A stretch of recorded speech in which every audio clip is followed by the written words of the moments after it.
Hello again, YouTube community, and I'm back with my favourite person. But that is her. And this time she has come to the Netherlands to come and see me. So we are now international with this thing. Yeah. Oh yes. Loving it. Loving it indeed. So today we're going to be looking at poetry, and we thought we would go with how you would go about answering a question that may come up. Yeah, we thought there's no point going through past papers because you've already done them. So we had a little stab at potentially guessing what might come up. Yeah. Probably won't, but... It's a possible question. So we thought we'd maybe go down this angle this time round. So we are going to start off with a question that you could try out after you watch this video. And we're going to provide some quotations that you could possibly use in your argument and your response. Yeah. So, as you know, when it comes to the poetry question, it's quite hard. You have quite a few things to do in a short space of time. And so you have the comparison between the poems that you've been studying. So you had the 15 poems in your the cluster, and as you know, any of them could possibly come up. In the exam, they do give you one of the poems. Yeah. And then you have to... The other one, obviously, you know of, but you don't have a copy of that. Anything else they should know? You have a list. So you'll have a list of all the poems that you can choose from. So hopefully that will jog your memory a little bit. But yeah, you just have the one poem in front of you, and then from memory, you have to compare it to what's in front of you. Lovely. Fun times. Lovely. So we thought we'd go with the question. Compare how the poets explore the power of nature in Storm on the Island and one other poem from Power and Conflict. So make sure you read the question 3 times and highlight the key parts of the question. What is the question asking you to do? Because it's all well and good having the poem, but you have to pick the most relevant poem that is going to help you to answer that question. Yeah. So think about what poems you already have done that look at the theme of nature and conflict. Definitely. And once you've chosen your poem, write down all the quotes that you can remember straight away, because that's probably one of the scariest elements of this exam, the fact that you don't have them in front of you. So eliminate that straight away, write down your quotes, even if you've written down 5 and you only use 3, just get them down on the page. They're anchored, they're out of your brain, and they're not going anywhere. So it avoids that mid-essay panic that you don't know what's happening next because you haven't written anything down. Agreed. So you are assessed on AO1, AO2 and AO3 for this question. So quick reminders, AO1 is looking at your ability to be able to read and understand the text, the task that's been asked, using quotations to support your interpretations. And it's good. I feel like you knew that really well. Thank you. Like from memory from the exam board. I feel like there's one more. Show critical understanding, I think it is, of the text. AO2?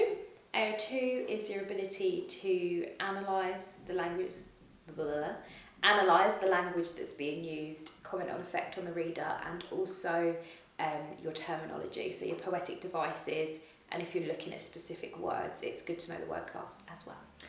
And then AO3 is your ability to make connections between the text and the context. And this part you are marked on AO3. So you have to make sure you get those 3 in. AO1 and AO2 are worth 12 marks each, and AO3 is worth 6 marks. So even though it's not a massive weight in AO3, you still have to get it in there within your answer, because it can affect your grade if you don't. Yeah.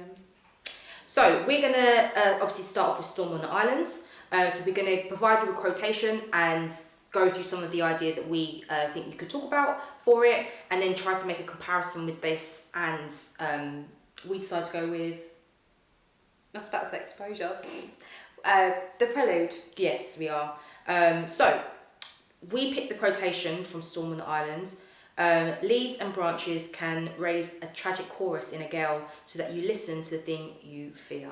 It's currently Storm Dennis, by the way. Yes, if you're watching this in 2020, and in February, It's February. Yeah. Storm Dennis is here. going on outside as we speak after Storm Kira last week. Raising a tragic gale. Definitely. So we thought it was fitting, to be fair. So we're going to start off with the idea of the leaves and branches can raise a tragic chorus in a gale. Mm-hmm. We spoke about the use of personification here, personifying the leaves and branches here, to suggest like a Greek chorus. And a Greek chorus was part of Greek theatre, and they were the ones that would use kind of music and dance and things like that in order to help to tell the story. Chorus also can reveal the kind of hero's inner fears and ideas, and in that sense, that kind of links with us. We're not the heroes, but how the weather can make us reveal our fears of nature generally. Yeah, because nature's very powerful, and we underestimate it a lot. Definitely. Yeah. We looked at the word gale as well. Do you want to talk about that? Mm-hmm. So a gale is obviously a strong wind. When we looked up the definitions, it can also mean a burst of sound, especially of laughter. And we thought about the kind of the power of the gale and it kind of laughing, like almost nature's laughing at man to think that we're more powerful. Yeah, so we thought that was a really, really good interpretation, the idea of nature laughing at man and thinking that man is more powerful. And I was talking about how even the beginning of this week, I was stuck in London. I couldn't get back to the Netherlands because EasyJet cancelled the flight, obviously, because of the wind. And that's kind of shown us again that, it is laughing at us. We need to be able to either make money like EasyJet or to move around or get about, and how actually nature can just stop you in your tracks and stop these different things that man has created in a sense. Yeah, we've created so much and you know, especially with the rise of technology, like we as a species think that we're amazing and all knowing and all seeing, and actually nature does have the power to stop that. A storm can give you a power cut and then you don't have access to technology. Exactly, or the trains or the planes or whatever else. These are the things that we kind of take for granted, that nature allows us to do these things because it doesn't often have these, you know, major storms or things like that. But when it does come, it can just stop everything. Yeah. So and you can predict it, like they can predict what's going to happen, like they predicted the storms. But you can't predict how it's going to play out and what kind of what's going to be left over, what destruction it could potentially cause. Definitely. So then it goes, so that you listen to the thing you fear. So we picked out the idea of that, so you listen, because we said it was quite commanding in the phrase, in this sense. It's quite commanding you that you will listen. There's no way of escaping it. Yeah, it's almost like forcing you to pay more attention to nature. Definitely. Yeah. Also looked at the idea of raise and how nature will always be above. So raise is the idea of it's always above man. So always in regards to natural order. Yeah, nature comes first. Always, and we might think that we're kind of getting ahead and we're able to predict the weather and stuff like that. But actually, at the end of the day, nature will always be able to raise itself above man, and to be more powerful. Because again, you can't predict the aftermath. You can't predict the effects of nature. Yeah. And so so that you listen to the thing you fear, and when things like this happen, and you do have to just stop what you're doing because of it, it kind of makes everything else feel quite insignificant. All the other fears that we have within our lives are, yes, they are significant to us, but in the grand scheme of our universe, of our world, it's not that significant, because nature can just stop you or stop anything like that. AO3? Yes, so we kind of making the AO3 links throughout. Yeah, we have. Yeah, climate change, I think, is a modern link you can make to to this, in the sense of it is something that we should fear more. You know, there's so much attention about it in the media, and people trying to highlight the effects that we're having to our planet, that we are having all these storms, or Australia's got these fires, or there's so many different things that are happening around the world, and it is something that it's suggesting that you have to stop and that you listen to the thing you fear. We need to listen to what is happening outside, what nature is telling us. Definitely. And then historically, nature has always led to the destruction of man. You see it in the Bible, in Greek mythology or tragedy, in a lot of kind of documentation. Yeah, and in religious texts and things like that. It's always nature being the downfall. In that. Yeah, exactly. Agreed. So that is that one for Storm on the Island. So we are comparing it to the Prelude. And so the quote we've picked is, "Towered up between me and the stars, and still for so it seemed, with purpose of its own." Okay, so you've got the idea of the mountains towering up above the boy that's just stolen the boat. Towered obviously being a verb, rise or reach a great height. So again, like Storm on the Island, that idea of nature raising itself and becoming more powerful, and it always will be. And the idea of personification as well, you've got that in both of the poems, so another comparison there. You want to take it over? Yeah, so we spoke about between me and the stars. We said the barrier. Stars has, it's a celestial body. We associate it with fates and destiny, and even you look at Shakespeare and things like Romeo and Juliet. Stars are always something that is seen as quite a, again, a powerful celestial body in that sense. And then I think the boy is suggesting that nature is putting a barrier between him and not fate or his destiny. In this sense, he's stolen the boat, so he wants to steal that boat and have a nice, lovely time, and nature's kind of stopping him in his tracks in this sense, or making him fear it, because not actually, Yeah, it's almost like nature giving him a sign. Like, if we're gonna, really get into it, the idea of like, he's a boy that's just stolen a boat, which could be fairly insignificant, but if he gets away with that and he doesn't go back, it could lead to other things, and he eventually just thinks he can kind of get away with more and more. So the idea of nature giving a little hint to say, stop right there, slow your roll, you're not as powerful as me, so don't kind of think you can get away with more than what you can. Almost agreed. Acting as a little reminder. And then we got used to the Zora with the "and still for so it seemed." We looked at the word "and still." And still, nature is this continual barrier to man and what he wants to achieve. In that sense. And then it's coupled with "for so it seemed." It's kind of like, for so it seemed, as if it might not always be that way. There might be some way that we can kind of overcome nature, and that's almost like human arrogance, that we think we're that powerful that we can outsmart nature. So leading to especially at the start of Storm on the Island, the start of the poem being like, we build our houses squat, so we're prepared. Actually, you can't be prepared for everything. No. And I think it for so it seemed almost gives you that idea of human arrogance and how we don't always think about the consequences of what could happen. And still for so it seemed. And in some ways I feel like the weather itself, so it seems it's okay and everything's fine. But nature always have its own purpose, and its purpose isn't to,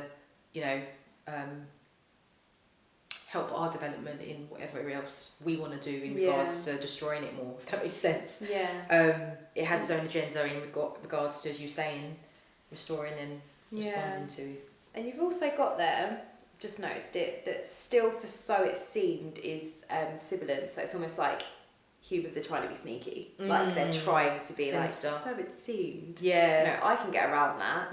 No, you can't get around a storm. A big mountain that's trying to stop you. Definitely.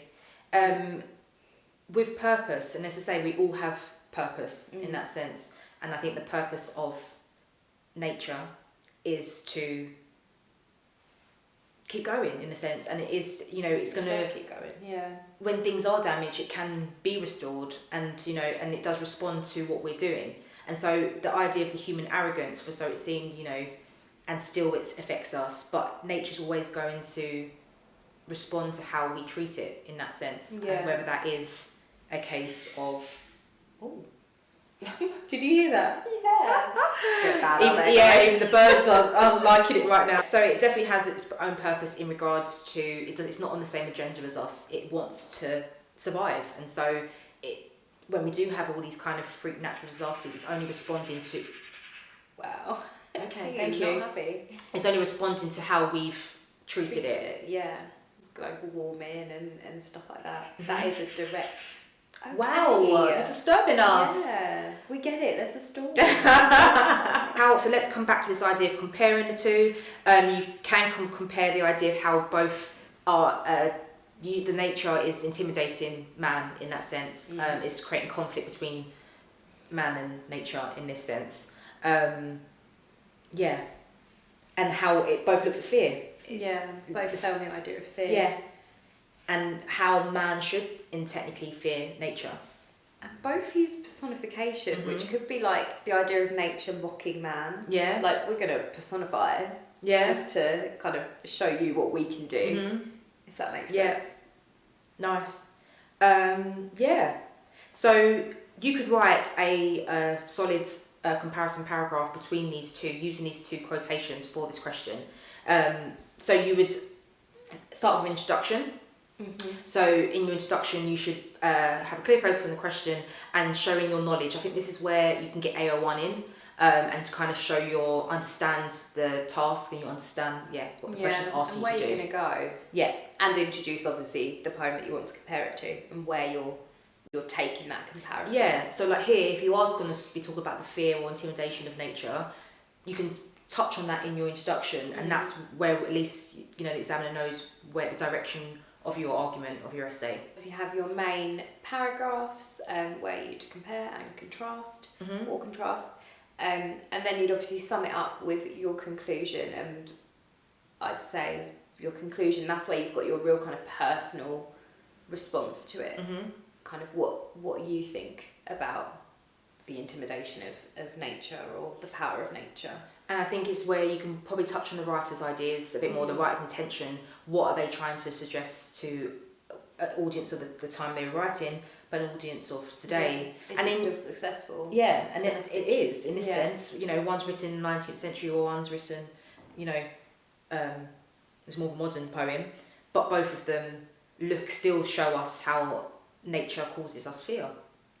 Yeah, it's almost like going back to a little comparison, the Prelude, because obviously that's all about romanticism and they really understood the relationship between man and nature, the romanticists, and it's almost like we've lost sight of that. Yeah.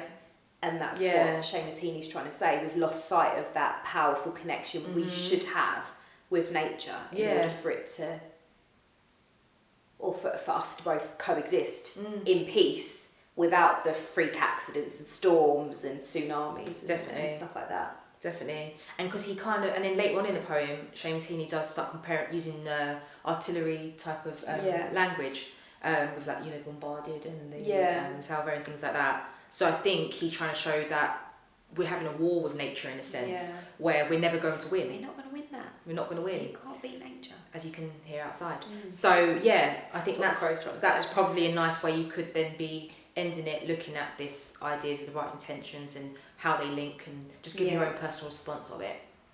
So What quotes would you use? Leave us a comment below. Yes. So until next time, don't forget to like, share and subscribe to the channel. You can also find Charlene on what's your Charlene Shaw _ Ooh. I feel like I went into a bit of an Australian accent. You can find her on Twitter and Instagram and all that jazz too. So until next time, we'll see you very soon. Bye. Oh, we did so it in cheesy. time. We did.